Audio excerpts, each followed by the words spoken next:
The third section is to do with the feedback we received from our music video. Which overall we thought was more positive than we expected. We weren't the most optimistic group that's ever been, but we were pleasantly surprised, we have to say. I think that's a problem sometimes when you're in these sort of groups where you tend to look at every little problem and you think it's going to be pointed out or it's going to be a disaster. But like Paul said, the feedback we received was quite good. There were some things they said we could improve, which was constructive, and if we have time between now and the deadline, we might be able to change some of them.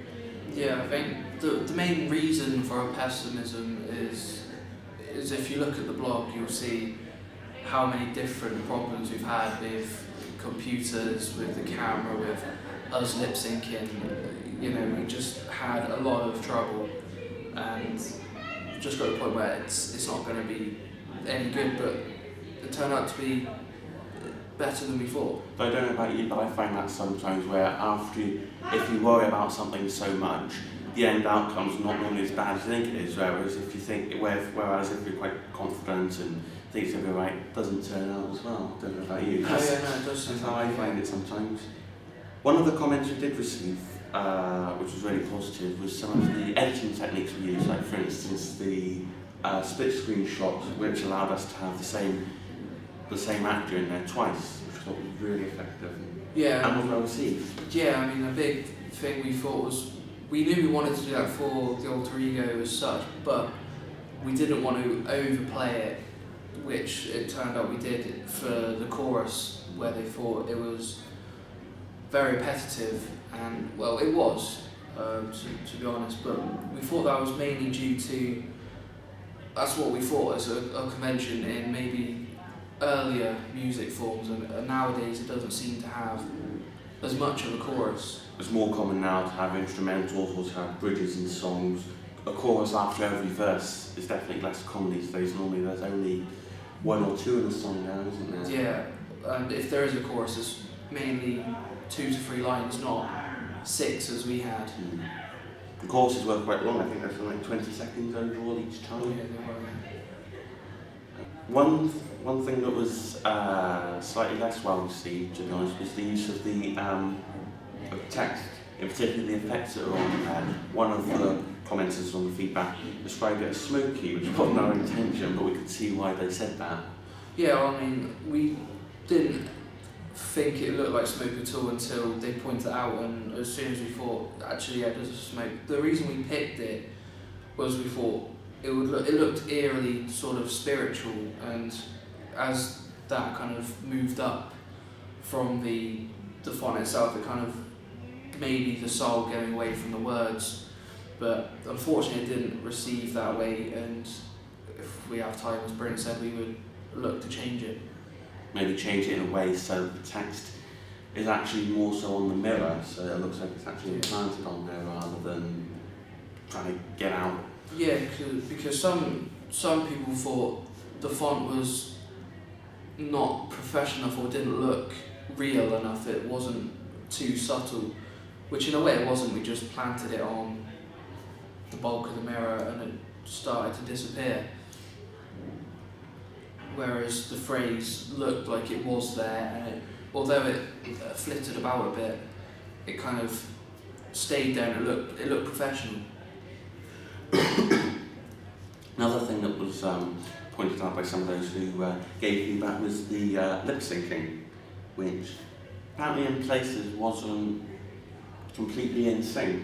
So. No, but we knew that anyway when we saw it. We just hoped it didn't come across too badly. And in fairness, I think again we were positively surprised, because it wasn't all bad, the lip syncing, and it was only in parts, which is fine, and it also shows that our worries were correct. And also the margins are so small that perhaps we'd be able to move it around on Final Cut Pro, try and get it more in sync, rather than having to redo it, which I mean, when we did edit it, some of the things were milliseconds out.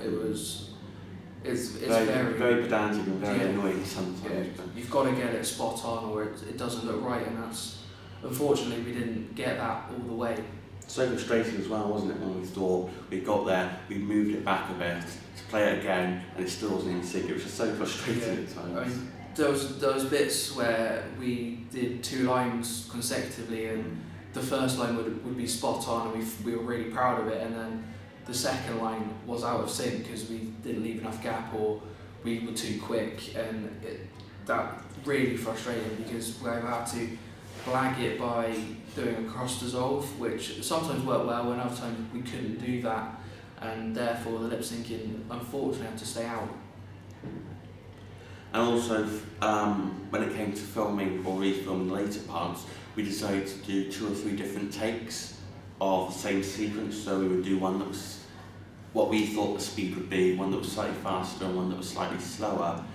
Although the trouble was with one of them, I think the alleyway thing, we had to do about 10 takes, didn't we, for one reason or another. Yeah, with shakiness or the rain or, yeah. But the good thing about that though is, out of 10 you're bound to find 1 or 2 that would work, and we did, didn't we? Yeah, even if it is the best of the bad bunch, but yeah, there's going to be one. Some of the editing techniques people liked were like on the stairs where the alter ego is there and then all of a sudden he's not, and also the puddle scene, which we quite liked as well. One thing they did mention was it may look more effective towards the end instead of walking across the bridge, maybe fade out of the puddle, which again, if we had the time, we'd probably look into changing it and putting it in.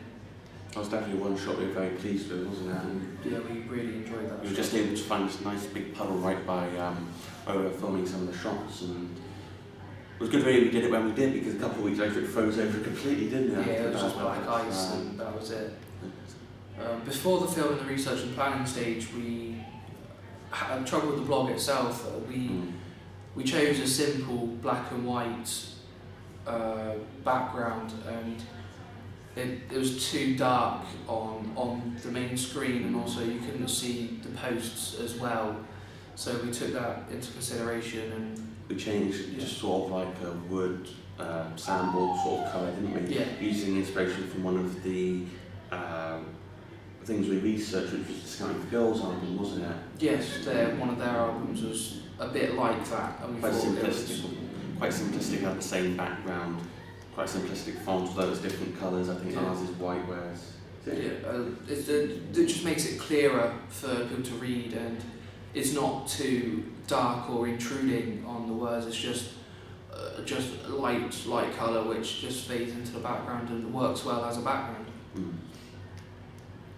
Again, more so on a pedantic view, maybe to make it look presentable, was some of the videos on YouTube were different sizes. We uploaded them, some of them were bigger, some of them were smaller, so we were told that there's a way of changing the size, and again we used that, and it looks more presentable that way, we thought.